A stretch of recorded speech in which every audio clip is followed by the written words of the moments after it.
Estamos de volta com o Gazeta Entrevista desta terça-feira, dia 2 de janeiro, primeiro programa de 2018. Como o Gazeta Entrevista é um programa político, nós resolvemos, nesse primeiro programa do ano, fazer aqui uma análise da conjuntura política, um retrospecto de 2017, as projeções para 2018.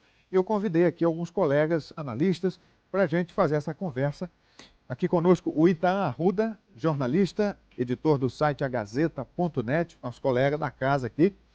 Também o professor Coelho, que é consultor político e também tem décadas de experiência na política. E o cientista, pesquisador, escritor, o Israel Souza, ele que é professor e pesquisador do IFAC, Instituto Federal do Acre.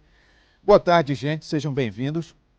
Eu quero começar falando da política local, mas foram tantos fatos de repercussão que a gente tem que partir de algum ponto. O que é que você me sugere, Itaã?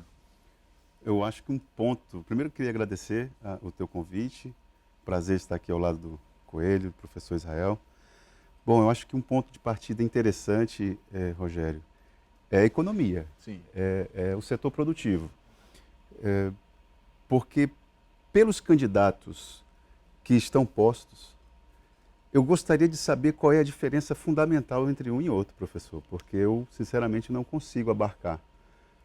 Quem está no governo e propôs um outro candidato, esse candidato representa a continuidade de um projeto que está aí desde 1999. Quem está se propondo a substituir, eu não percebo uma mudança significativa. Mas não é porque isso vai se afunilar mais para frente, quando o programa de governo começar a vir à tona? Eu acredito que vai vir com muita força no início de 2018. Mas também eu concordo, de certa forma, com o Itaã, porque nós temos que... A sociedade acreana está muito politizada. Em função dessa questão da economia, do desgaste político nacional, que também afeta aqui o nosso estado, o eleitor, como se diz lá em Tarauacá, está cabreiro. O eleitor está cabreiro. O eleitor está atento e realmente existe um continuismo com muitas falhas e o eleitor ainda não percebeu esse recomeço, essa nova proposta para dizer assim, não, eu tenho aspectos pontuais que eu vou fazer uma transformação, uma mudança significativa na sociedade, na economia e na política do Estado. Bem, então tem aí algo que não está bem esclarecido. Se a economia ainda está nebuloso do ponto de vista do discurso de ambos os candidatos, pelo menos a segurança pública já dá para a gente saber o que não vai ser feito, professor, porque o candidato a vice-governador da chapa da Frente Popular será o atual secretário de Segurança Pública. E aí muita gente já questiona, mas se a segurança pública está como está, será que como vice-governador vai melhorar? Qual a sua opinião, professor? Eu não tenho ilusões quanto a isso. Diga-se de passagem que a segurança pública tem um vínculo direto com o projeto econômico. Sim. Que em que pese falar em 20 anos que nós estamos desenvolvendo desenvolvimento sustentável e inclusão social, o Acre figura entre um dos estados mais desiguais do país e o mais desigual da região norte. E nós temos, em termos percentuais, a maior população carcerária do país. Então, as duas coisas são vinculadas. O sujeito que não é incluído socialmente, economicamente, acaba trilhando outros caminhos. E nesse ano, de uma maneira muito forte, o governo mostrou-se frágil para conter a organização do crime. Não é apenas que você tenha violência. Quando a violência acontece, o crime acontece por razões individuais, lá numa periferia, no centro da cidade, às vezes é uma coisa, mas quando o crime se organiza é outra, porque ela afronta, porque ela peita o Estado. E o Estado falhou enormemente ao longo desses 20 anos em propor políticas inclusivas. Ao ter escolhido como vice para governador um sujeito vinculado diretamente a esse fracasso, o governo não apenas se fragilizou, mas está dando um trunfo muito especial para a oposição, que se souber trabalhar, vai atingir aí 2 pontos de vulnerabilidade do governo. BR-364, portanto, estrutura, uma falta de estrutura na BR e nas cidades, mesmo do centro de Rio Branco, e também esse outro elemento da segurança, o governador, que é médico, também acaba expondo e mostrando à população outra vulnerabilidade dele, que é a saúde pública. O governo, portanto, está exposto. Nesse rastro de fragilidade do governo, surge aí uma possibilidade de uma terceira via, com um militar de carreira, que é o Coronel Ulisses. Como é que vocês veem isso? Eu vou começar aqui com você de novo, tá? Bom, o Coronel Ulisses, me parece que nesse momento ele anda órfão, né? Porque o Jair Bolsonaro andou ensaiando uma desavença com patriotas no plano nacional, e como é que fica a situação do Ulisses diante desse novo cenário imposto pela maior liderança, que é Jair Bolsonaro? Maior liderança para o Coronel Ulisses, né? Em que pese o nome de Bolsonaro, não sei qual a opinião dos colegas, mas para mim é um blefe. Para mim é uma candidatura que não se sustenta, porque entende segurança pública não pelo viés com que destacou o professor Israel, Economia, que relaciona ações de governo outras que não apenas a polícia. Então, quando isso chegar na campanha eleitoral, Rogério, eu entendo, imagino que o candidato, né, Jair Bolsonaro, não terá consistência para sustentar uma campanha. E a relação com o Ulisses, nesse aspecto, é total. Porque assim como o Jair Bolsonaro, o Ulisses também vai na mesma toada. Professor Coelho, o senhor é muito pragmático, porque conhece as campanhas por dentro. O Coronel Ulisses, a estrutura partidária que ele tem fôlego para passar dos 2 dígitos nas Não, pesquisas? eu vejo com muita fragilidade, porque uma eleição majoritária, ela vai se sustentar e vai ascender politicamente quem tem o maior e o melhor grupo político. Esse é um ponto.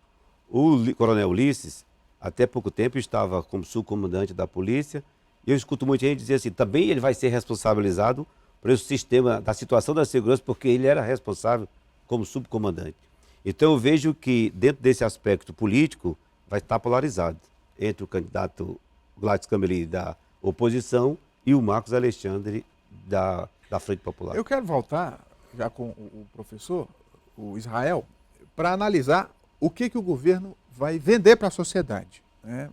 O governo da Frente Popular, os 20 anos, o que foi feito, como convencer o eleitor a dar mais 4 anos para esse projeto. É algo que a gente já vem observando há um tempo. Já durante a primeira campanha de Marcos Alexandre, você viu a dificuldade que foi encontrar santinhos dele ao lado do Tião, ao lado de Jorge Viana, ou mesmo nas propagandas. Apenas no final que sim, isso, exatamente.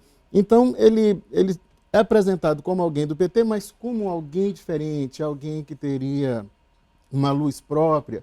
Ao mesmo tempo que se vincula a essas grandes figuras, ele teria uma certa margem de liberdade. Creio que o governo vai continuar nessa linha. E agora, recentemente, saiu uma pesquisa apontando Tião Viana como o pior governador do Brasil. Não é um garoto propaganda adequado, correto? Melhor escondê-lo. Essa linha haverá de continuar, mas particularmente é preciso a gente considerar como se trata de relação, não é apenas o governo que se vende para a população, mas é também como a oposição vai se apresentar.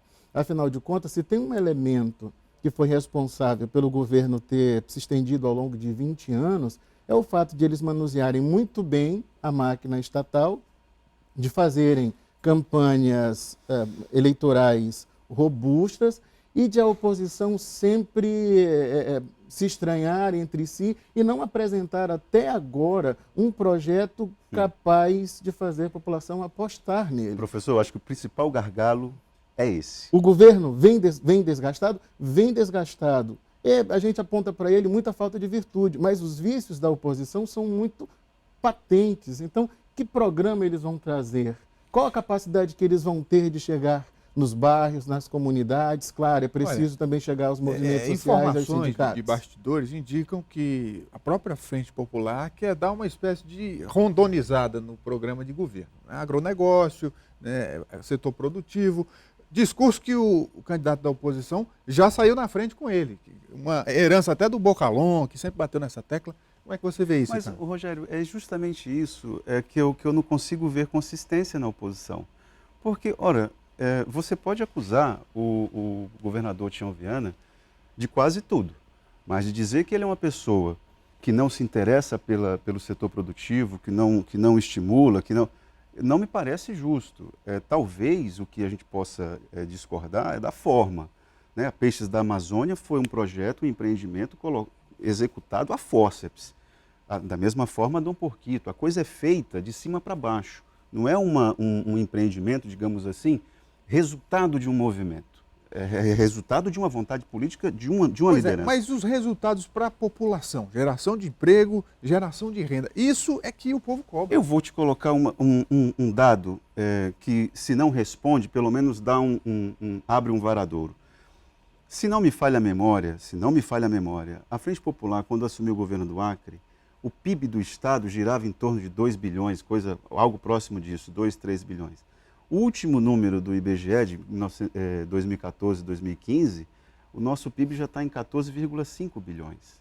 É claro que isso ainda não conseguiu impactar na distribuição de renda. A nossa renda é muito concentrada. O Acre foi apontado pelo próprio IBGE recentemente como o terceiro estado onde tem mais pobre no país. Então, de fato, o projeto de desenvolvimento fundamentado na valorização dos produtos florestais e todo o que há na periferia disso não conseguiu dar respostas a alguns problemas muito práticos. Isso é fato. Agora, o que a oposição nos traz que vai dar resposta a esse vácuo deixado pela frente? Eu não entendo. Ô Rogério, se você perceber, você fez a pergunta, o que beneficiou-se a sociedade com isso? Na minha compreensão, o modelo econômico estabelecido está errado. A nossa vocação ainda é a agricultura. Não se justifica, veja quanto foi o investimento do peixe da Amazônia, Dom Porquito, fábrica de taco, fábrica de compensado lá em Tarauacá, o investimento no açaí, investimento no dendê, e o que de prático veio para o benefício da população? Por exemplo. Exatamente, um investimento grandioso. E o que acontece? Isso aí não funciona, os presídios estão superlotados, está provado que as políticas públicas implementadas elas não corresponderam aos anseios da sociedade. E uma parcela significativa da população está percebendo isso. Esses investimentos todos, esses empréstimos e mais empréstimos, investimento nesse aspecto, nessa área, beneficiou um grupo pequeno. A maioria está à margem da sociedade. Antes de encerrar esse bloco, eu quero a opinião do professor Israel. Será que o eleitor vai fazer essa leitura, essa ligação? Porque nós estamos aqui analisando, mas metade da população talvez hoje não esteja nem aí para a política. E uma boa parte só vai se lembrar disso no dia de ir votar. Hein, professor? A população às vezes é subestimada. Se tem uma coisa que 2013 para cá ficou claro para a gente, é o quanto que nós temos uma sensibilidade política. Infelizmente, a sensibilidade política aflora em momentos de crise, quando os meios de comunicação, com razão e às vezes sem razão, batem muito na tecla da corrupção e essas coisas. E nós temos dois grandes grupos no eleitorado brasileiro, petistas e antipetistas. E em ambos os lados nós temos muita irracionalidade. Observe bem, eu digo que a população haverá de julgar o projeto da Frente Popular em razão de certa tranquilidade que ela tem com algumas fragilidades. E, claro, toda a eleição tem aquela história. Se o fulano ganhar, o Bolsa Família vai desaparecer. Se o outro ganhar, vocês vão perder isso, vão perder aquilo. E hoje nós temos muitas cooperativas, muitos trabalhadores terceirizados. O Estado não tem apenas uma centralidade política aqui no Acre. Reconhecidamente, ele também tem uma centralidade econômica. E o governo consegue manusear isso com muita maestria. E isso é que faz com que a população só saia dessa linha de apoiar o governo quando a oposição foi capaz de dar alguma tranquilidade e encantá-la. A oposição não conseguiu fazer isso. Francamente, não sei se haverá de conseguir no ano que vem. Na história recente fez com Angelim quando perdeu para Flaviano Mello a Prefeitura de Rio Branco. Né? Ali foi um recado muito bem, muito bem Gente, delimitado. Esse bloco está encerrando. Vamos fazer um intervalo rápido, a gente volta já já, continuando essa conversa aqui com os nossos colegas, analisando a política do Acre. É só um instante.